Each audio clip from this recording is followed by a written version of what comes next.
Hello दोस्तों, learn to English के to E channel में आपका हार्दिक स्वागत है। हेलो दोस्तों, यदि आपको इंग्लिश में वोकेबलरी याद करने में परेशानी आती है अथवा याद नहीं रहती है तो आपको सिखाएंगे कि वोकेबलरी कैसे याद की जाती है। तो आइए वीडियो की शुरुआत करते हैं। आज शुरुआत करते हैं दियो मतलब गौर से संबंधित शब्दावली। इससे जो संबंधित शब्द हैं, ये जो रूट वर्ड है, इससे मिलकर जो शब्द बनते हैं उनसे, जैसे कि ए का मतलब होता है नोट, दूसरा रूट वर्ड है पान, PAN, पॉन का मतलब होता है ऑल। तीसरा जो शब्द है पोली, पोली का मतलब मैनी या बहुत सारे। आर्ची मतलब रूल या शासन। इसी प्रकार क्रेसी, क्रेसी का मतलब गवर्नमेंट।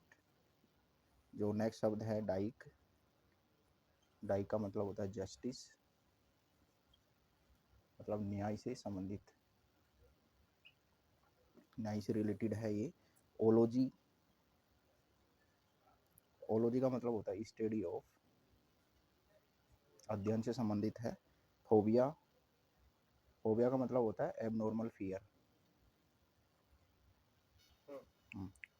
अब स्टार्ट करते हैं हम।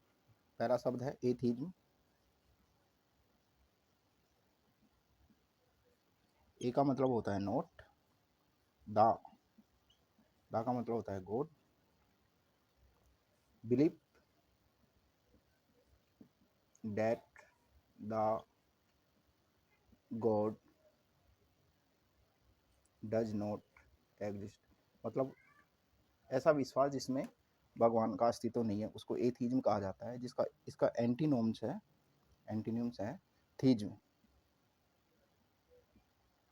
दी का मतलब वही गॉड, ऐसी धारणा कि भगवान का अस्तित्व होता है, उसको थीज्म कहा जाता है। इसका अब हम दूसरा शब्द लेते हैं पांथियोन। पान का मतलब होता है ओल, दा का मतलब गॉड, इसको कहता है सभी देवताओं का मंदिर, मतलब a temple for all gods. अब हम तीसरे शब्द की तरफ बढ़ते हैं। तीसरा शब्द है पांथीज्म।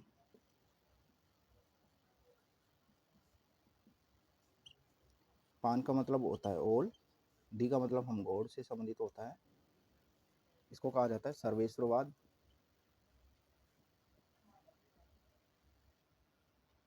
ऐसा सिद्धांत या डॉक्ट्राइन कि कण कण में भगवान होता है, इसको हम कहा जाता है पांथीज्म का बोला जाता है। इसका जो नेक्स्ट शब्द है पॉलीथीज्म।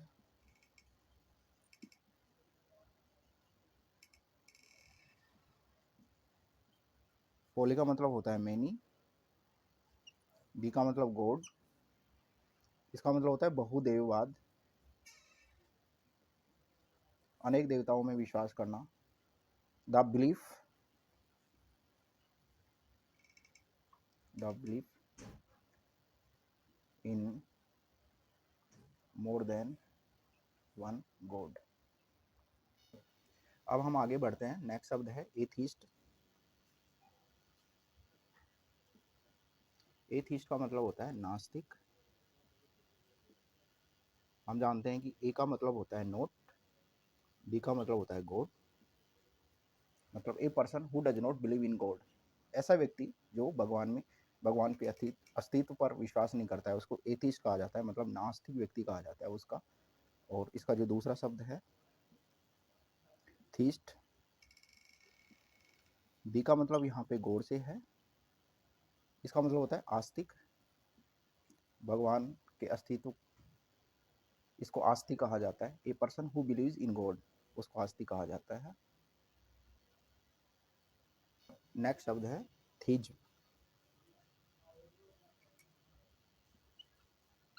इसको कहा जाता है, दी का मतलब यहाँ गॉड से है, इसका मतलब होता है believe that God exist, believe that God exist, इसको कहा जाता है ईश्वरवाद अथवा आस्तिकवाद। एक सिद्धांत की भगवान का अस्तित्व है उसको थीज्म कहा जाता है। इसका जो नेक्स्ट शब्द पे हम चलते हैं, थियार्ची।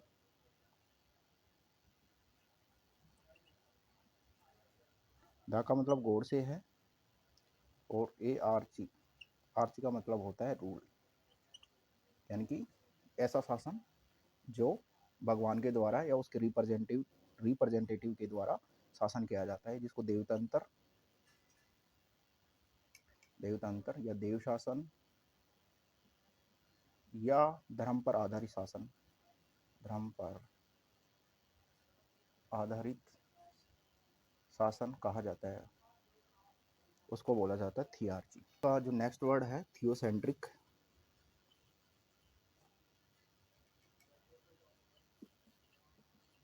इसका मतलब होता है, दी का मतलब होता है गॉड से संबंधित होता है, सेंटर का मतलब सेंटर होता है, ईश्वर केंद्रित। इसका मतलब होता है ईश्वर केंद्रित, मतलब having God as the centre of interest and feelings, इसको कहा जाता है थियोसेंट्रिक। शब्द की तरफ बढ़ते हैं, थियोक्रेसी।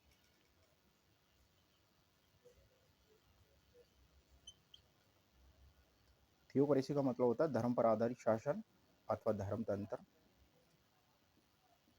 दी का मतलब होता है गॉड से, क्रेसी का मतलब होता है गवर्नमेंट। हम जैसे जैसे रूट वर्ड है ना दा क्रेसी, में बार बार इसलिए बोल रहा हूँ कि ताकि आपको याद हो, और आपको जब दोबारा शब्द आए ऐसे वर्ड तो आपको कोई परेशानी ना हो, इसलिए मैं बार बार आपको रिपीट कर रहा हूँ। इसका जो नेक्स्ट शब्द है, या इसका हम सिनोनिम्स देख लेते हैं एक बार। इसका सिनोनिम्स थियार्ची होता है। दी का मतलब गॉड से संबंधित होता है, और जो आर्ची का मतलब होता है रूल, जो इसका सिनोनिम्स वर्ड है, मतलब धर्म पर आधारित शासन या धर्म तंत्र। अब हम नेक्स्ट वर्ड पे बढ़ते हैं, थियोफोबिया।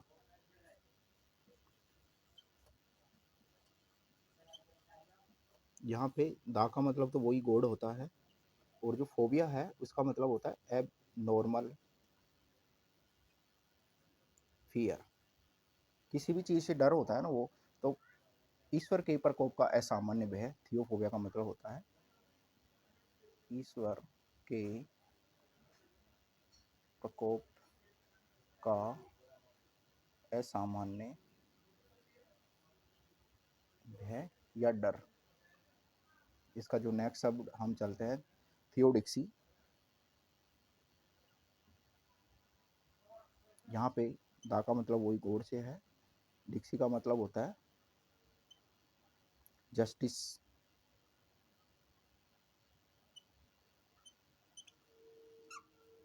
मतलब जस्टिस बाय गॉड, इसका जो मनंग होता है वो है जस्टिस बाय गॉड। ईश्वरीय न्याय में विश्वास भी कहा जाता है इसको।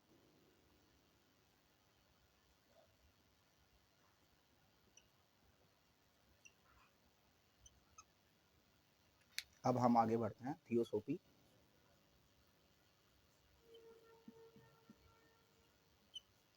थियो का मतलब यहाँ पे वो गॉड से संबंधित है, और जो सोपी है इसका मतलब होता है विजडम। इसका मतलब होता है ब्रह्म विद्या।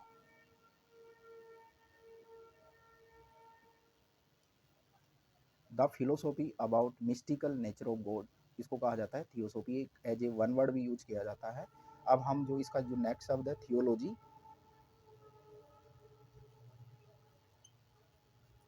दी का मतलब वही गॉड होता है, और ओलॉजी, ओलॉजी का मतलब होता है स्टडी ऑफ। इसका मतलब हुआ स्टडी ऑफ गॉड से संबंधित, यानी धर्म का शास्त्र या धर्मशास्त्र या धर्म का अध्ययन, इसको बोलेंगे धर्मशास्त्र ओब्लिक धर्म का अध्ययन। हम जो ये रूट वर्ड है ना उनके आधार पे मैं ऐसा समझाने की कोशिश कर रहा हूँ, जैसे दी का मतलब गॉड होता है, ओलॉजी का मतलब स्टडी होता है, मतलब धर्म का अध्ययन या धर्म का शास्त्र शास्त्र जो भी है। इस प्रकार से हम दो शब्दों या तीन टुकड़ों में हम देखते हैं और हम उसका अंदाज लगाते हैं। इसको कहा जाता है the study of the nature of God.